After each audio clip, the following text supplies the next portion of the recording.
Next, we will continue with His Holiness Jigme Phuntsok Rinpoche's journey to the West 30 years ago,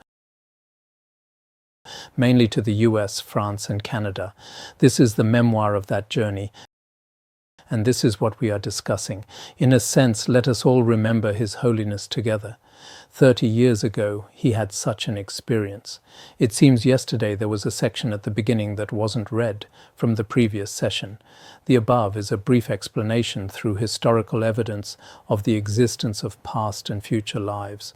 Of course, proving through reasoning the truth of the existence of past and future lives is explained in great detail in Buddhist scriptures and treatises, but I won't elaborate on this today. I think we read that part already. Today we will continue from where we left off. What are we going to discuss? Yes, at this point. Earlier, when discussing secret mantra, actually His Holiness, I also explained a little at the end. Because here, following the progressive stages of Milarepa's practice, he first taught the Hinayana teachings, then the Mahayana teachings, and then the secret mantra teachings. But on that day, His Holiness probably, because there were many non-Buddhists in the audience, so at that time he probably didn't teach the actual practices of secret mantra. This is probably the reason why he didn't teach them. Of course, for most of you, I truly wish you can follow a gradual path like Jetsun Milarepa to complete all the necessary stages in your Dharma practice. In the past, the Buddha Dharma originated in India. Now, as the Buddha himself prophesied, all the fundamental and essential Dharma teachings have been well preserved in the Snow Land of Tibet, where the continuity of the complete transmissions has remained unbroken. This is not an exaggeration, we can say this truthfully, because nowadays in India, nearly, as we mentioned before, from the 13th century until the 18th and 19th centuries, basically everything was destroyed. There is nothing left, not to mention the transmissions. Even many ancient sites are gone. Later, through Tibetan Buddhism, as well as Theravada Buddhism and Northern Buddhism, some transmissions were preserved. Now, including the major holy sites of the Buddha and the monasteries built there, they also have some transmissions. Therefore, it is beneficial for you to sincerely respect and cultivate devotion toward those who possess these transmissions. Those Tibetan lamas who are endowed with great compassion, you should respect these masters who have the transmissions.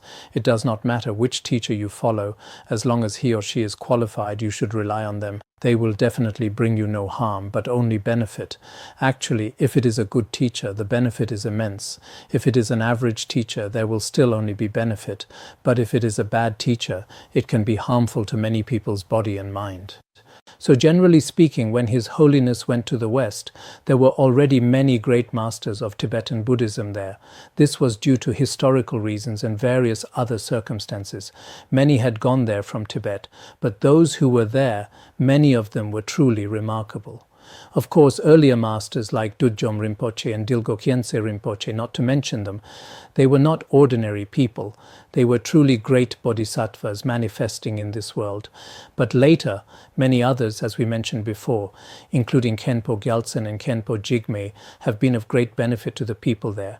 No matter who it was, His Holiness was very pleased at that time, saying that in such places, benefiting them in this way is wonderful. It was always like this.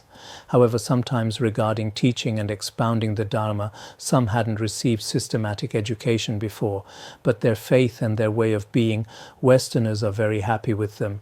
If you think of these great masters in the US, many great masters have expounded the Dharma teaching and bestowed upon you precious instructions of actual practice, all of which bring you tremendous benefit and happiness.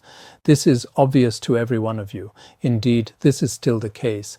At that time in the Americas, probably in the last century, in the 1950s and 1960s, there was basically no Buddhism. It was probably similar to Africa.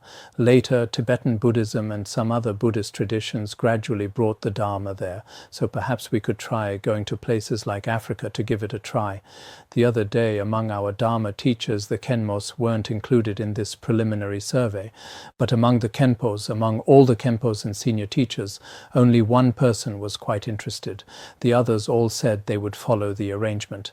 Everyone said they would follow the arrangement, but then mentioned things like parents being at home.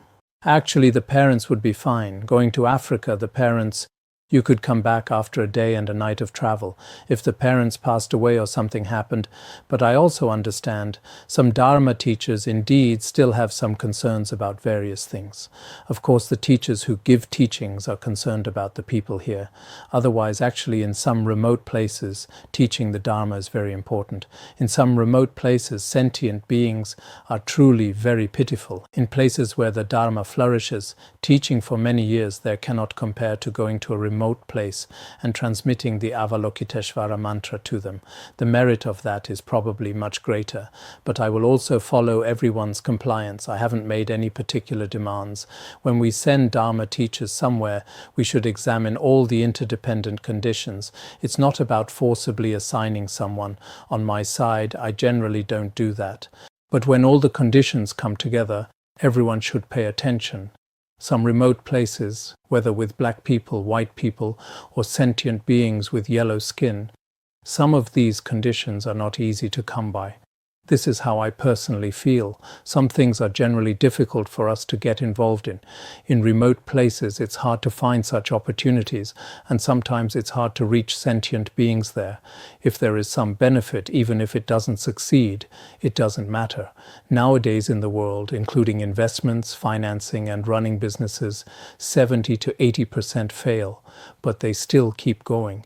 So sometimes as Buddhists, when we make some investments, our investments are a bit different from their methods. If we try to benefit sentient beings and it really doesn't succeed, it's not something particularly shameful. But it's fine. In the future, gradually, perhaps such opportunities will arise. Perhaps. Indeed, many of us who have generated Mahayana bodhicitta are a bit like this. We generate it like this, but actually, I don't know what's really in our hearts. If I could get away, I would really like to stay in a place where the Dharma doesn't flourish, a place of great suffering. I often think this way, but there are always other conditions and circumstances, and sometimes it's not possible to go. Perhaps it will happen. We'll talk about it later. Therefore, when you have opportunities to serve them, for instance, when they come to your area, you should truly serve them. Your Trungpa Rinpoche shared the same Dharma lineage with us. It is Tibetan Buddhism. Also, the Kagyu lineage and our tradition are quite closely connected. In the past, the Academy also had a special class for the Kagyu tradition led by Khenpo Chime Rinzin. It still exists now. If he had not come to this country, although there are also Tibetans living here, most of them are not experts at the Dharma. And some of them, through their thoughts and behaviors, have created much negative karma. It would not be so beneficial to both you and others.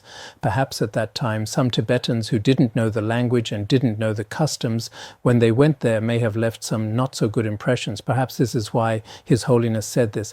Actually, in the beginning, when some Tibetans went to other ethnic groups, there were such cases. But other ethnic groups too, when they go to another ethnic group, there are all sorts of behaviors that don't conform to their customs.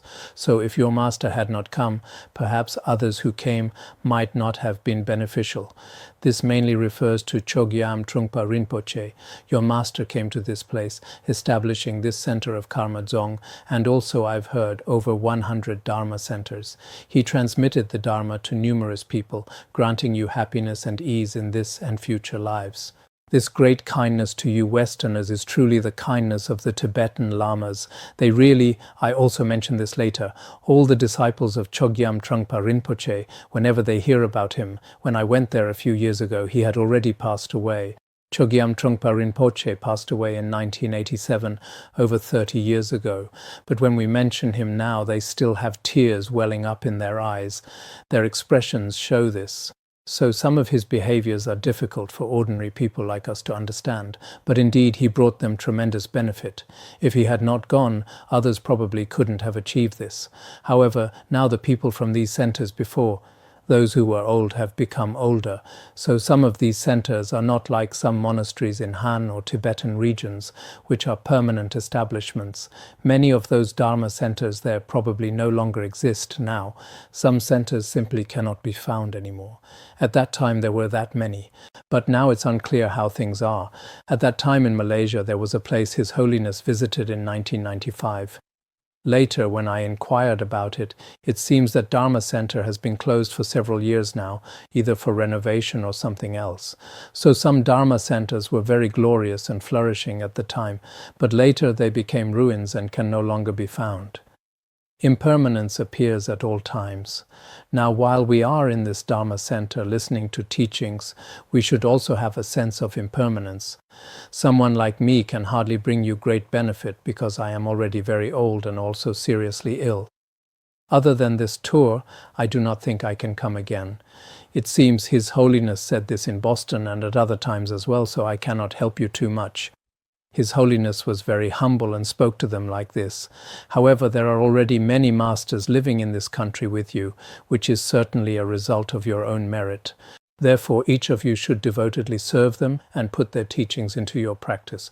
Not only me, most Tibetan lamas have difficulty traveling to the US all the way from the Tibetan regions in China because among Tibetans, if all the conditions are not in place, it requires many favorable conditions and assistance for a Tibetan to travel abroad from China. Indeed, at that time, on one hand, perhaps passports and other matters, because things were not fully open yet, it was quite difficult. Also, it depended on various conditions, including at that time traveling from here to there. The travel expenses were, at that time, still quite significant. Flying by plane, when we came back and told others, everyone was shocked. From here to there, just the plane ticket alone cost such and such amount. Many people were quite surprised. Meanwhile, I hope you also venerate and serve those lamas who have left the land of Tibetan areas and now live in India. These masters who come from India also have close connections with you.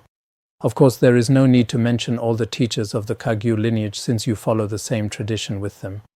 Currently, we have Gyalwa Rinpoche as our spiritual leader in Buddhism.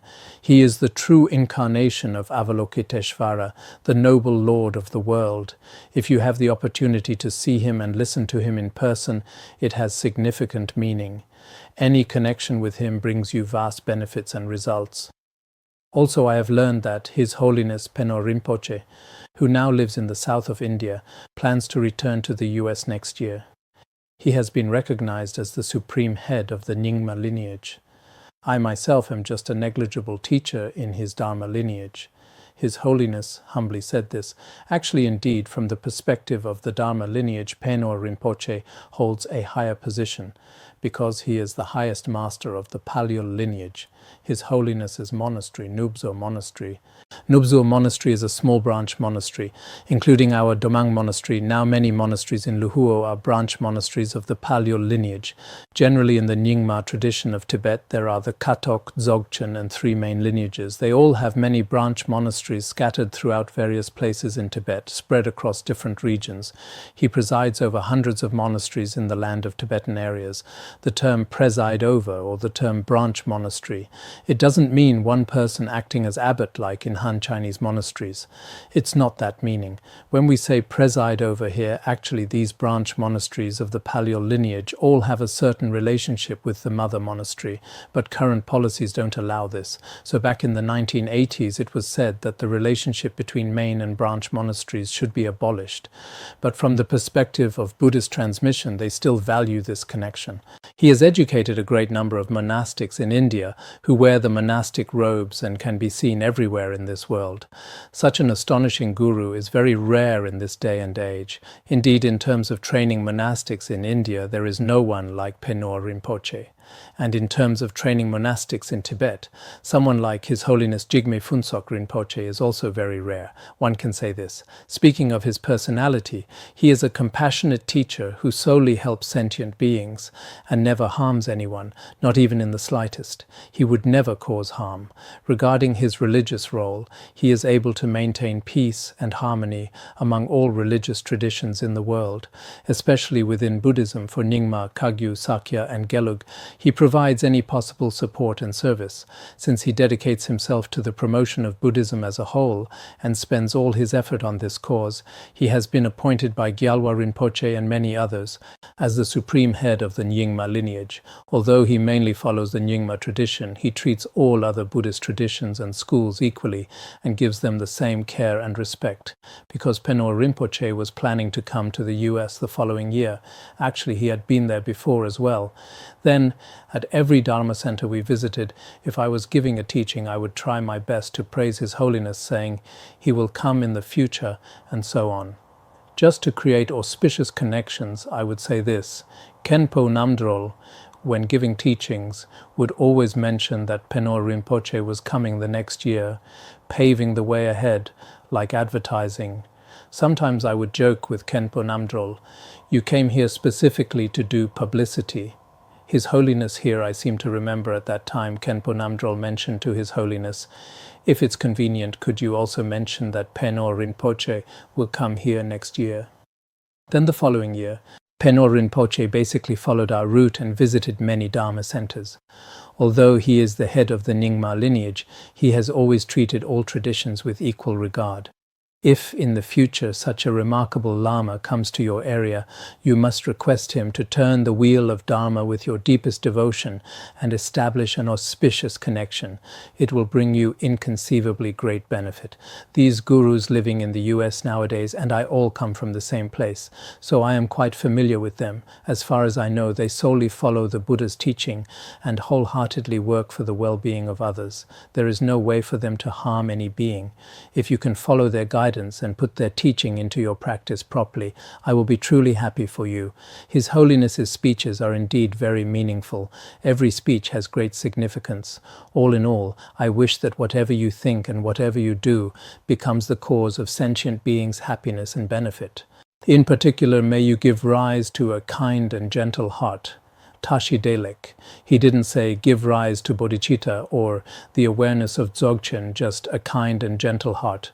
Westerners really like this expression, a kind and gentle heart. In the last part, as His Holiness was explaining the practice of secret mantra, he didn't give the actual instructions of Mahamudra or Dzogchen.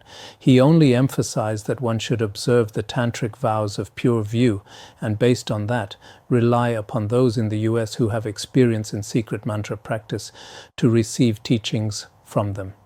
Because according to the outline, this was the 3 progressive stages of Milarepa's practice. When it came to secret mantra, His Holiness didn't teach the actual practice. But I think at that time there were all kinds of people in the audience, so he mainly emphasized observing the Samaya vows and keeping things secret. You should receive the secret mantra teachings from the Tibetan Buddhist masters in the US. He indirectly let them transmit it. That day His Holiness didn't transmit it himself. In this speech, where it differs slightly from the outline, I have made this explanation here. Because the actual practice of secret mantra requires long-term reliance on a qualified master. Some typically uncommon practices also need guidance from a qualified master. So although His Holiness didn't directly teach the secret mantra, he pointed the listeners in the right direction for practicing secret mantra. All right, we'll stop here for today. Sunandai Khyentse Rinpoche Dharma Tashi Delek Chupai Jupun Zolen Dudjom